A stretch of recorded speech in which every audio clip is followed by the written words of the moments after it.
Hi everyone, welcome to new video. तो जैसा कि आप जानते हैं कि ये है chapter wise MCQ model set, है ना। क्लास 8 2026 जो एग्जाम होने वाला है 24 फरवरी को। तो इसका हम लोग कुछ एमसीक्यू देखे थे मैथ्स का सेट 1। तो सेट 1 में यदि आप फर्स्ट क्वेश्चन नहीं देखे थे तो ये है हमारा नेक्स्ट क्वेश्चन, उसके बाद वाला क्वेश्चन। तो देखिए यहाँ पे ये हमारा बहुत ही आसान सा सवाल है जो कि जोड़ है। जोड़ आप जानते होंगे, बच्चे से पढ़ते आ रहे हैं, लेकिन ये अलग ही जोड़ है।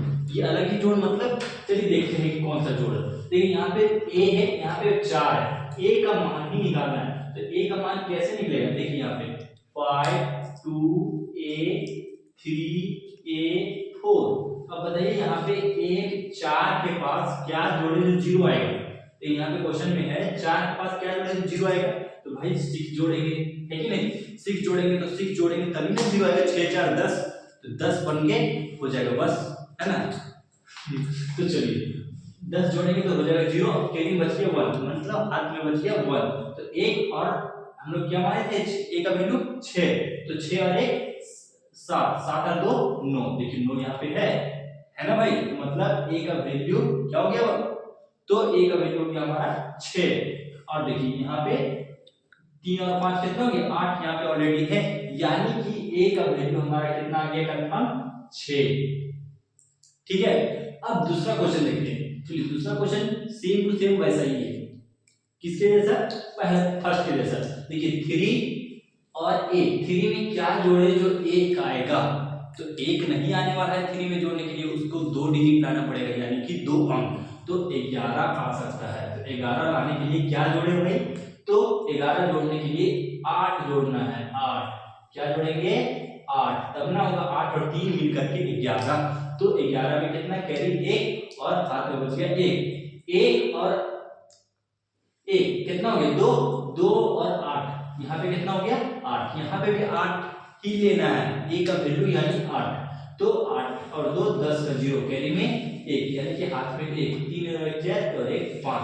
तो यहाँ भी सेम क्वेश्चन है। तो यानी कि a का वैल्यू क्या पता चल गया, a का वैल्यू हमारा 8 है। ये हो गया हमारा आंसर। ठीक है।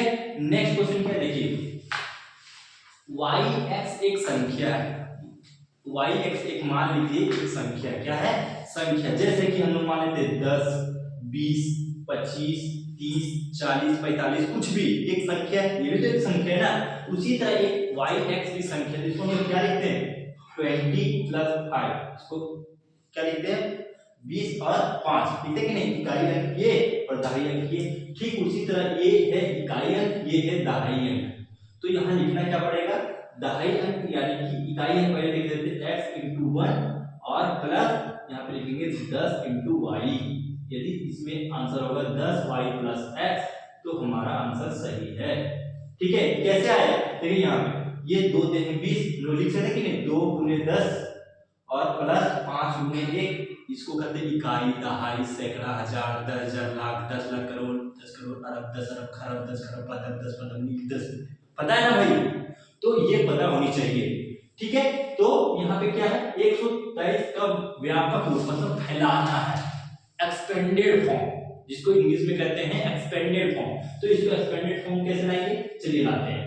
तो पहले लिखेंगे हम लोग 100, देखिए 100 + 20 + 3, ये हो गया हमारा एक्सपेंडेड फॉर्म। आंसर कोई दिक्कत नहीं ना। देखिए 100 + 2 × 20 + 3 एकम 3। दूसरा क्वेश्चन देखिए x के पावर 4 - 16 का गुणनखंड होगा। तो ये किसका गुणनखंड है, तो ये हमारा गुणनखंड है। आप जानते होंगे क्या कि x² का और y² यानी कि a² - b²। इसको ये फॉर्मूला किसको किसको पता है, कमेंट करके बताओ या फिर थम्स अप करके बताओ कि हमको पता है सर, हमको पता है। तो कमेंट में जरूर बताइए। a² - b² का फॉर्मूला होता है a + b और a - b, है कि नहीं। तो उसी में इसको तोड़ना है, मतलब गुणनखंड करना है, मतलब फैक्टराइज करना है। ठीक है। तो देखिए x² यहाँ पे दिया हुआ है, तो x² ले लेंगे -16। अब बताओ कि x के पावर 4 है, तो इसको लाना है 2 में। तो 2 में लाने के लिए क्या करेंगे, x के पावर 2 के पावर 2 लिख सकते हैं। देखो 2 दूनी 4, आगे बढ़ रहे हैं। तो बताओ यहाँ पे 16 16 का स्क्वायर है तो 16 4 के स्क्वायर है तो 4 का स्क्वायर यहाँ पे करेंगे। ठीक है, तो बताओ एक्स स्क्वायर यानी कि ए हमारा बन गया ए और 4 बन गया बी। तो बताओ एक्स स्क्वायर प्लस ए 4 और यहाँ पे एक्स स्क्वायर माइनस 4 ये जहां पे हो तो वहां पे टिक करके चल दियो, कोई रोक तो हमरा बोलियो। ठीक, अब नेक्स्ट क्वेश्चन आ जाओ 3a माइनस 9 डिवाइडेड 3, इसको डिवाइड करना है। कैसे डिवाइड करेंगे देखिए 3a माइनस 9 डिवाइडेड बाई 3, तो ये इससे भी डिवाइड होगा और ये इससे भी डिवाइड होगा। तो देखिए पहले हम लोग 3a इससे ले लेते, अलग अलग कर देते, थोड़ा सा सेपरेट सेपरेट, माइनस 9/3। अब इसको काटेंगे, काटने आता है देखिए 3 का टेबल से काटो, यानी कि 3 एकम 3 एक बार में कट गया और इधर 3 एक 3 3 9, यानी कि 1a माइनस 3 जिस ऑप्शन में होगा 1 नहीं भी लिखा होगा तो a 1 ही कहलाएगा। ठीक है, 4 नहीं कहलाएगा। ठीक है, तो a माइनस 3 जिस ऑप्शन में होगा वो क्या होगा, इसका आंसर कहाँ गया भाई, यहाँ पे है ना बच्चों। तो आ जाइए अब दूसरा क्वेश्चन, -2xy का संख्यात्मक गुना, मतलब इसका संख्या वाला क्या गुना हुआ है वो बताना है। तो इसके पहले क्या गुना हुआ है, ध्यान से देखिए बच्चों, यहाँ पे है -2, तो -2 है तो इसी का आंसर तो यहीं पे लिखा हुआ है बच्चों, तो यहाँ पे लिखा हुआ तो वही टिक कर देना है और आगे बढ़ जाना है। इस सब में टाइम वेस्ट नहीं करना है कि ज्यादा सोचेंगे और इसका आंसर क्या होगा, ये होगा कि ये होगा, ज्यादा सोचना नहीं है, बस यहीं पे आंसर लिखा हुआ है। संख्यात्मक मतलब संख्या वाला लेना है, इसका आंसर क्या हो जाएगा -2। क्लियर है, समझ में आ रहा है ना, तो समझ में आ रहा है तो थम्स अप दबाइए, नहीं आ रहा है तो सब्सक्राइब कीजिए। अब बताइए x स्क्वायर माइनस 1 में से 1 माइनस x स्क्वायर घटाने पर क्या होगा। चलिए इसको सॉल्व करते हैं, यहाँ पे इसको थोड़ा मिटा लेते हैं, यहीं पे सॉल्व करेंगे। x स्क्वायर माइनस 1 में से क्या घटाना है, 1 माइनस एक्स स्क्वायर, इसको 1 माइनस एक्स स्क्वायर घटा देना है। तो चलिए घटाते हैं। अब यहाँ पे एक्स स्क्वायर है, -1 रहेगा, अब माइनस यहाँ पे प्लस, तो माइनस रहेगा। अब बताइए माइनस और माइनस क्या होता है, प्लस होता है। तो यहाँ पे हम लोग बताए थे, इसके पहले यदि नहीं देखे होंगे तो दूसरी वीडियो में जाके देख लीजिए, उसमें इसका कॉन्सेप्ट दिए हुए हैं कि माइनस माइनस क्या होता है, माइनस माइनस प्लस होता है। तो प्लस हम लोग कर दें, प्लस कर दिए। अब यहाँ पे क्या हो गया, एक्स स्क्वायर। अब बताइए एक्स स्क्वायर और एक्स स्क्वायर कितना, एक्स स्क्वायर 2x स्क्वायर, तो बताइए 2x स्क्वायर हो गया और -1 मतलब -1 और -1 कितना, -2, तो यहाँ पे आ जाएगा -2।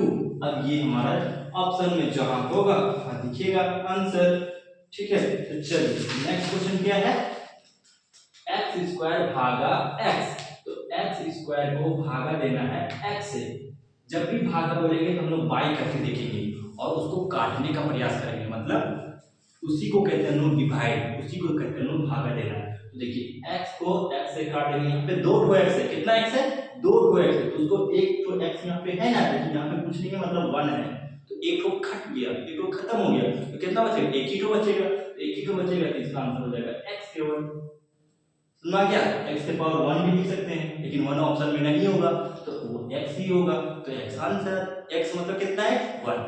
क्लियर, त्रिपद है, एक होता है एक पद, एक होता है दो पद, एक होता है त्रिपद। तो एक पद क्या है, दो पद क्या है, त्रिपद क्या है, चलिए देखते हैं यहाँ पे क्या लिखा हुआ है क्वेश्चन में, त्रिपद।